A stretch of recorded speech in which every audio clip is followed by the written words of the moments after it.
सातारा जिल्हा परिषद अध्यक्ष उपाध्यक्ष निवडीवेळची एक धक्कादायक बाब आता समोर आली आहे। या निवडीवेळी सातारा जिल्हा परिषदेच्या परिसरातील सीसीटीव्ही हे बंद असल्याचं पत्र झी 24 तासच्या हाती लागले। या पत्रामध्ये पीओपीचे काम सुरू असल्याने सीसीटीव्हीच्या वायर तुटलेल्या असल्याचं या पत्रामध्ये म्हटलेलं आहे आणि हे पत्र 16 मार्चचे तर 20 मार्चला ही निवडणूक होती। अध्यक्ष उपाध्यक्ष निवडीवेळी मंत्री शंभूराज देसाई आणि मंत्री मकरंद पाटील हे त्यांच्या सदस्यांना मतदानासाठी सभागृहात घेऊन जाताना पोलिसांनी धक्काबुक्की केल्याचा आरोप या दोन्ही मंत्र्यांनी केलेला होता आणि हे प्रकरण पुढे विधानसभा विधान परिषदेत देखील गाजलेलं।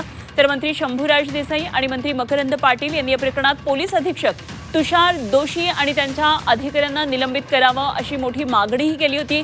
राज्याचं राजकारण त्यामुळे चांगलंच तापलेलं होतं। मुख्यमंत्री देवेंद्र फडणवीस यांनी या प्रकरणाची चौकशी लावलेली आहे आणि त्याचाच एक भाग म्हणून पोलीस अधीक्षक तुषार दोशी यांना सक्तीच्या रजेवर पाठवण्यात आलेलं आहे। मात्र ही धक्काबुक्की नेमकी कशी झाली हे सीसीटीव्ही कॅमेऱ्यामध्ये चित्रित झालेलं आहे की नाही याबाबत खातरजमा आता होणं शक्य नाहीये। त्याचं कारण हे सीसीटीव्ही बंद होते आणि त्याचंच पत्र झी 24 तासच्या हाती लागलेलं आहे।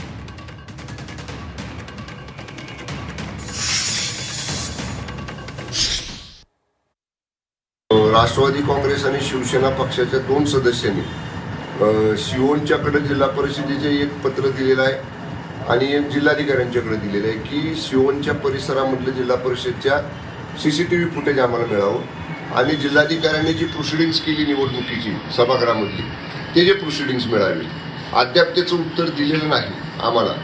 आमचे सदस्य त्या संदर्भात चौकशी वारंवार करतायत पण प्रशासनाकडनं याबाबतीत काहीच सांगितलं नाही। तर तुम्ही म्हणताय ते जर वस्तुस्थिती असेल की ते काय 16 तारखेपासून ते 16/3 पासून ते बंद आहे तर मग ही गंभीर आहे ना, कारण 20 तारखेला निवडणूक आणि 16 पासूनच नेमकं कसं काय बंद पडलं ते यंत्रणा ह्याची सुद्धा चौकशी झाली पाहिजे। विचारतोय तुम्हाला सीसीटीव्ही वायर टाकायचं होय का? सीसीटीव्ही बंद आहे तो कशाचा विचार टाकायचं होय का?